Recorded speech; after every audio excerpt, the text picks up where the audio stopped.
মাননীয় সদস্য জনাব শামীম হায়দার পাটোয়ারি, গাইবান্ধা 1, আপনার সময় 2 মিনিট। আপনাকে ধন্যবাদ মাননীয় স্পিকার। আপনার মাধ্যমে মাননীয় অর্থমন্ত্রীকে মহোদয়কে আমি যে বিষয়টি মনোযোগ আকর্ষণে নোটিশ দিতে যাচ্ছি সেটি হচ্ছে ই সিগারেট আমদানি নিষিদ্ধ প্রসঙ্গে। ই সিগারেট মানে হচ্ছে যেটা এনস, ইলেকট্রনিক নিকোটিন ডেলিভারি সিস্টেম, সর্বজন স্বীকৃত ই সিগারেট বা এই গোত্রীয় পণ্য দ্রব্য ধূমপানের মতোই ক্ষতিকর। কিছু কিছু বিশেষজ্ঞের মতে ই সিগারেট বিড়ি সিগারেটের চেয়েও ক্ষতিকর। পৃথিবীর অনেক দেশে ই সিগারেট উৎপাদন, আমদানি, ক্রয় বিক্রয় নিষিদ্ধ করা হয়েছে। সন্দেহাতীতভাবেই ই সিগারেট তামাক কোম্পানিগুলোর মুনাফার উদ্দেশ্যে সৃষ্ট একটি পদক্ষেপ। বাংলাদেশে দ্রুত ই সিগারেটের আসক্তি বাড়ছে। সম্প্রতি বৈধ আমদানি পণ্যের তালিকায় ই সিগারেটের অন্তর্ভুক্তি এই আসক্তি ধারাকে উৎসাহিত করবে। এমতাবস্থায় তামাকের মতো মহামারীর আকার ধারণ করার আগেই ই সিগারেট নিয়ন্ত্রণ করা প্রয়োজন। অনুমোদিত আমদানি পণ্যের তালিকা থেকে ই সিগারেটকে বাদ দিলে ই সিগারেট দ্রুত এবং কার্যকরীভাবেই নিয়ন্ত্রণ করা সম্ভব। বিড়ি সিগারেট ই সিগারেটের মাদক সেবনের পূর্বধাপ হিসেবে চিহ্নিত। দ্রুত ই সিগারেট আমদানি নিষিদ্ধ করে দেশের ভবিতব্য তরুণ যুবকদের ভবিতব্য আসক্তির হাত থেকে রক্ষা করা প্রয়োজন। এর মধ্যে আমি একটু বলবো মাননীয় স্পিকার যে ইতিমধ্যে ভারতে ই সিগারেট সম্পূর্ণ ব্যান করে দেওয়া হয়েছে আমদানি, এবং আমাদের দেশে একটিমাত্র আমদানি কোডে HS কোড 3824, HS কোড 3824.9940 এবং আরেকটি হচ্ছে হেডিং নাম্বার 8543 এই দুটি হেডিংয়ে গত বছর 2018 সাল থেকে এটাকে অ্যালাউ করা হয়েছে। এটাকে অবিলম্বে বন্ধ করা প্রয়োজন মাননীয় স্পিকার। আপনাকে ধন্যবাদ মাননীয় স্পিকার। ধন্যবাদ মাননীয় সদস্য জনাব শামীম হায়দার পাটোয়ারি, গাইবান্ধা 1। মাননীয় সদস্য, আপনি দয়া করে 2 মিনিট বলুন। আপনাকে ধন্যবাদ মাননীয় স্পিকার। মাননীয় স্পিকার, প্রথমে এই আইনটির যে প্রিকারসার ল ছিল সেটা ছিল 1996 সালের একটা অর্ডিন্যান্স। সে অর্ডিন্যান্সটা পরে 96 সালে আইন করা হলো এবং 2002 সালে একটা ম্যাসিভ কাঠামোগত পরিবর্তন করা হলো, স্ট্রাকচারাল একটা চেঞ্জ করা হলো। সেখানে আমি দেখলাম যে 96 আইন থেকে 2002 আইনে অনেক বেশি, যেহেতু গবেষণা ইনস্টিটিউট, সেখানে অনেক বেশি এক্সপার্ট এবং প্রফেসর, অধ্যাপক, কৃষিবিদ, বীজতত্ত্ববিদ, এই ধরনের লোকগুলোকে নিয়ে একটা বডি করে একটা বোর্ড করা হয়েছিল 2002 সালে। সেটাকে বাতিল করে আজকে যে আইনটা আনা হয়েছে এটার কোনো প্রয়োজন আছে বলে আমি মনে করি না। এটা একটা রিডান্ডেন্ট অ্যান্ড সুপারফ্লুয়াস স্ট্যাটিউট। কারণ আগের আইন থেকে এটাতে খুব সাবস্ট্যান্টিভ কোনো বড় পরিবর্তন হয়েছে এমনটি আমার দৃশ্যমান হয়নি। একটি পরিবর্তন হয়েছে, সেটা আগের আইনে মধু ছিল না, এখন এই আইনের কার্যাবলীতে মধু উৎপাদন সংক্রান্ত বিষয় চলে আসছে। সুগার ক্রপের সাথে মধুর কি সম্পর্ক আমি জানি না, কিন্তু আগের আইনে ছিল না, এই আইনে আসছে। আরেকটা হচ্ছে আগের আইনে লোন নেওয়া, ঋণ নেওয়া সংক্রান্ত একটা প্রভিশন ছিল, এখানে 3টা ধারা আনা হয়েছে, যেটা খুব ডেঞ্জারাস। এবং সবচেয়ে বড় যেটা আমি বলবো, এই আইনের সবচেয়ে কাঠামোগত যে পরিবর্তন, যে দুর্বলতাটা রয়ে গেছে, সেটা হচ্ছে এটা হচ্ছে একটা সুগার ক্রপ গবেষণা ইনস্টিটিউট। গবেষণা ইনস্টিটিউট মানে সেখানে কৃষিবিদের আধিক্য থাকবে, প্রফেসরের আধিক্য থাকবে, কৃষকের আধিক্য থাকবে, কিন্তু যে বডিটি করা হয়েছে, যে বোর্ড করা হয়েছে, সেখানে এদের আধিক্য অত্যন্ত কম। ব্যুরোক্রেটিক একটা বডি করা হয়েছে, ব্যুরোক্রেটিক একটা আইন করা হয়েছে। আরেকটি যেটা আমি বলবো যে এখানে সবচেয়ে বড় সমস্যাটি যেটি আমি বলবো সেটি হচ্ছে এখানে কোনো নভেলটি নাই। যে আগের যে আইনটা ছিল এক্স্যাক্টলি একই ধরনের একটা আইন করা হচ্ছে। এটাতে সংসদের সময়ও নষ্ট হচ্ছে, নতুন আইন পাশ করা হচ্ছে, নতুন বোর্ড করা হচ্ছে, এবং বোর্ডের মধ্যে কনফ্লিক্ট একটা আছে, সেটা হচ্ছে কৃষি গবেষণা কাউন্সিল একটা আছে, একটা সুপার গবেষণা কাউন্সিল, সেটার আন্ডারে আবার এখানে একটা ইনস্টিটিউট করা হচ্ছে, ইনস্টিটিউটের আন্ডারে একটা বোর্ড করা হচ্ছে। তাহলে একটা কৃষি গবেষণা নিয়ে এতগুলো বোর্ড, এতগুলো কমিটি করা হলে সরকারের আকার বড় হয়ে যাচ্ছে। আমি এই জন্য এটাকে জনমত বাছাই এবং এটাকে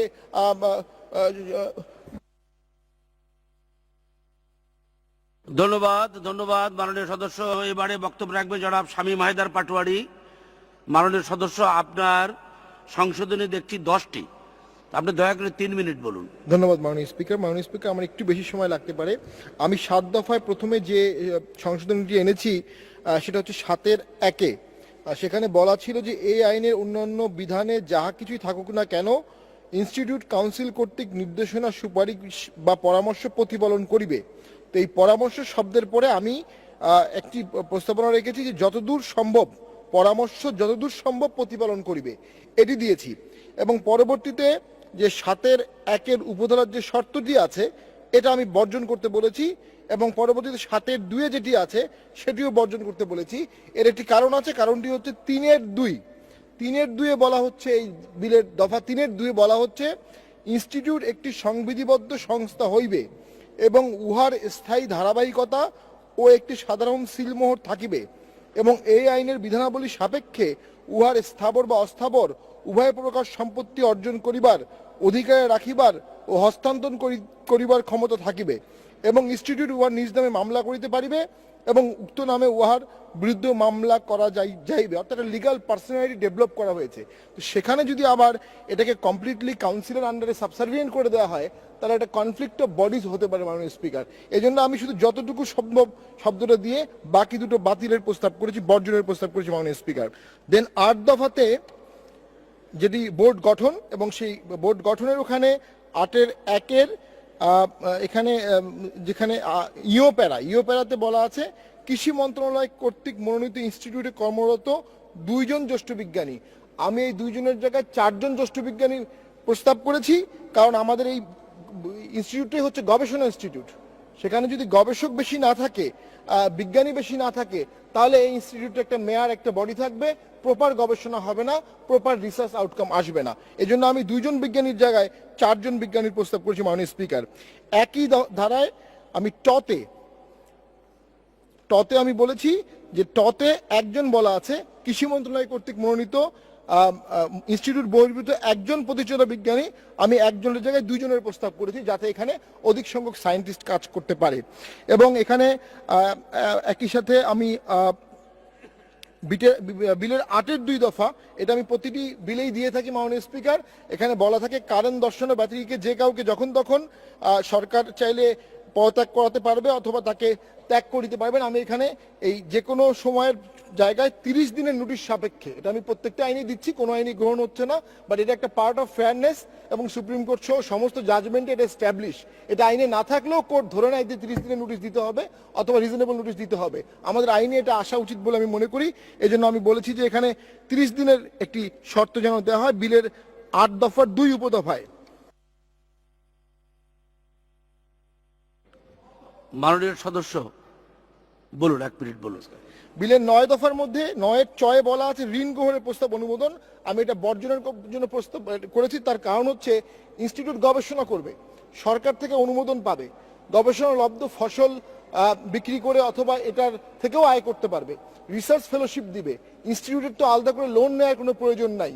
আমি এই দফাটি বর্জনের জন্য প্রস্তাব করেছি মাননীয় স্পিকার। বিলের 12 দফার প্রথম পংক্তিতে বলা আছে প্রয়োজনীয় সংখ্যক।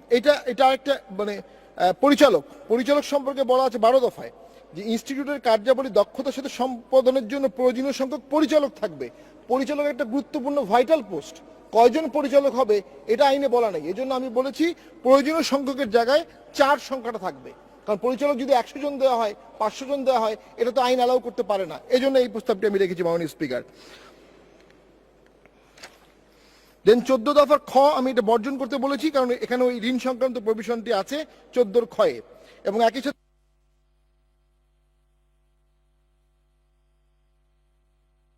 ধন্যবাদ মাননীয় সদস্য। প্রথমে আহ্বান জানাচ্ছে জনাব শামীম হায়দার পাটোয়ারি, গাইবান্ধা 1।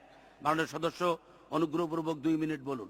আপনাকে ধন্যবাদ মাননীয় স্পিকার। মাননীয় স্পিকার, মূল আইনটি হয়েছিল 1982 সালে, পরে 2003 সালে একটা মাইনর অ্যামেন্ডমেন্ট আনা হয়, 2007 সালে আরেকটা অ্যামেন্ডমেন্ট আনা হয়, যেটা 2009 সালে র্যাটিফাই করা হয়।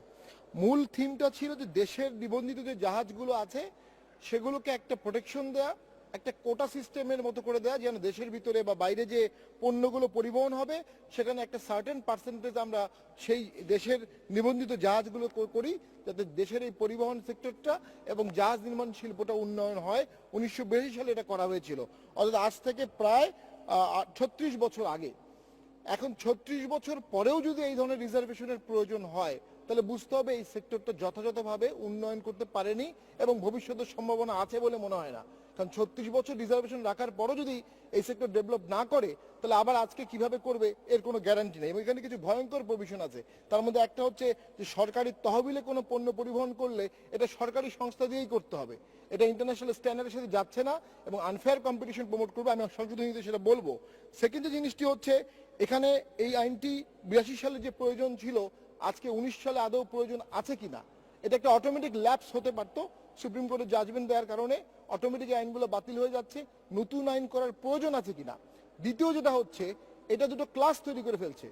একটা হচ্ছে দেশের নিবন্ধিত জাহাজের লাইন যেগুলো আছে শিপিং লাইন, আর একটা দেশের অনিবন্ধিত। তা আমি জানি না পৃথিবীর অন্যান্য দেশে এই ধরনের রিজার্ভেশন বা এই ধরনের 40% 50% করা আছে কিনা। আগের আইনে এটা 40% করা ছিল, এখনকার আইনে এটা 50% করা হয়েছে।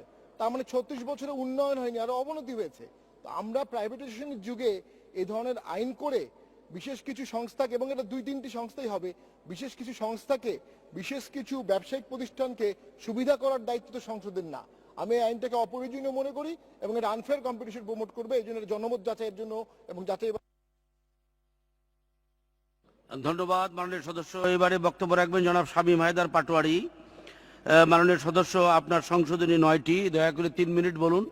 ধন্যবাদ মাননীয় স্পিকার। আমি প্রথমে যে সংশোধনীটি এনেছি সেটা 2 দফায় একটি নতুন দফা সংযোজনের জন্য বলেছি কোম্পানি, অর্থাৎ যে সংজ্ঞার মধ্যে 3-এ বলেছি কোম্পানি অর্থ কোম্পানি আইন 1994 এর অধীনে গঠিত নিবন্ধিত কোম্পানি। কারণ আমাদের 9 ধারায় বলা আছে কোম্পানি অপরাধ করলে কি হবে, সেখানে কোম্পানির যে ডেফিনিশনটা দেওয়া আছে এটা কনভার্সাম, কোম্পানির ডেফিনিশন হবে কোম্পানি আইনে যেটা আছে। এজন্য আমি এটা সংজ্ঞার মধ্যে নিয়ে এসেছি মাননীয় স্পিকার।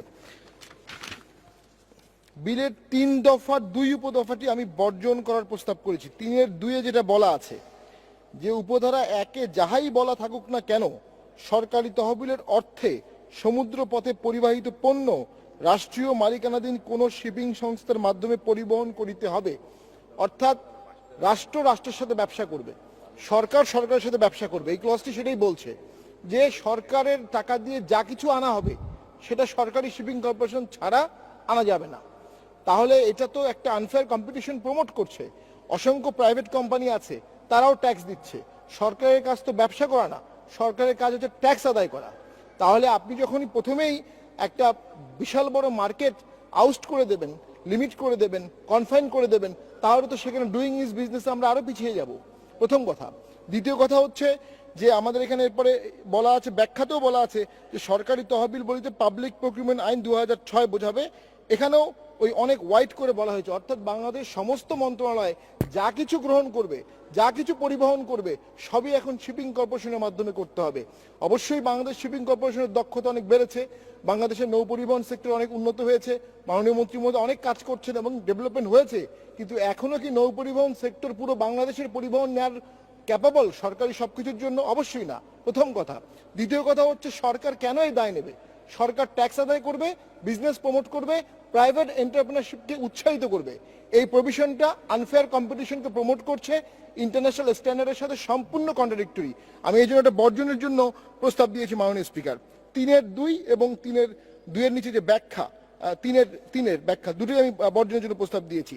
6 দফাটি অসত্য তথ্য প্রদান, বাংলাদেশের পতাকাবাহী জাহাজ মালিকগণ তাহাদের জাহাজের বিস্তারিত বিবরণী সংক্রান্ত অসত্য তথ্য পরিবেশন করিয়া নির্ধারিত কর্তৃপক্ষকে পণ্য পরিবহনের জন্য বিদেশি জাহাজের পক্ষে বা বিপক্ষে অব্যাহতি সনদ প্রদানের জন্য সুযোগ বা প্রতিবন্ধক সৃষ্টি করিতে পারিবে না।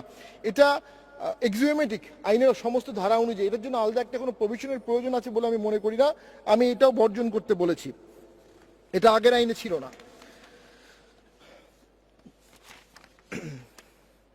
দেন মাননীয় স্পিকার, সবচেয়ে গুরুত্বপূর্ণ যেটা আমি মনে করি, আজকে দিনটা আমাদের জন্য ভালো না, তারপরে বলবো, 7 ধারায় জরিমানার কথা বলা আছে। তো 7-এর 1-এর জরিমানাটা আগের আইনে ছিল। মাননীয় সদস্য, ঠিক আছে, 1 মিনিট বলুন। তো এখানে বলা হয়েছে যে এই আইনের, আপনি একটু দেখেন মাননীয় স্পিকার, এই আইনের অধীন অন্যান্য বিধানের লঙ্ঘনের ক্ষেত্রে নির্ধারিত কর্তৃপক্ষ কর্তৃক 7-এর 2 পড়ছি, অনূন্য 5 লক্ষ টাকা প্রশাসনিক জরিমানা করতে। অনূন্য 5 লক্ষ, তাহলে সর্বোচ্চ কত হবে? 5,000 কোটি, 10,000 কোটি। একটা আইন করছেন, একটা পেনাল প্রভিশন দিচ্ছেন, সেখানে ম্যাক্সিমাম ফাইনের কোনো সিলিং রাখছেন না, কার্টা ব্ল্যাঙ্কে অমনিমাস পাওয়ার দেওয়া হচ্ছে, ব্ল্যাঙ্ক চেক দেওয়া হচ্ছে নিয়ন্ত্রণকারী কর্তৃপক্ষকে, যেটা মাস্ট বি করাপ্টেড হবে, কোনো সন্দেহ নেই, আমাদের অভিজ্ঞতা, আইনগত অভিজ্ঞতা বলে। এজন্য আমি এখানে যেটা প্রস্তাবটি করেছি মাননীয় স্পিকার, 7-এর 2-এ যে 5 লক্ষ টাকা শব্দগুলির পরে সর্বোচ্চ 20 লক্ষ টাকা, একটা সিলিং তো দিতে হবে। আমরা তো ওপেন চেক দিতে পারি না মাননীয় স্পিকার। দেন মাননীয় স্পিকার, আরেকটা এখানে বড় ভুল আছে। 9 ধারায় কোম্পানি, যে 9 ধারায় কোম্পানির পরে আমি কোম্পানি বা সংস্থা বলেছি, আর এই 9 ধারাতেই সেকেন্ড লাইনে এইরূপ মালিক বলা আছে। কোম্পানির কখনো মালিক হতে পারে না, অ্যাবসলিউটলি। মাননীয় স্পিকার, আপনি একজন প্রতিষ্ঠানের আইনজীবী, কোম্পানি হলে সেখানে এমডি হবে, ডিরেক্টর হবে। এজন্য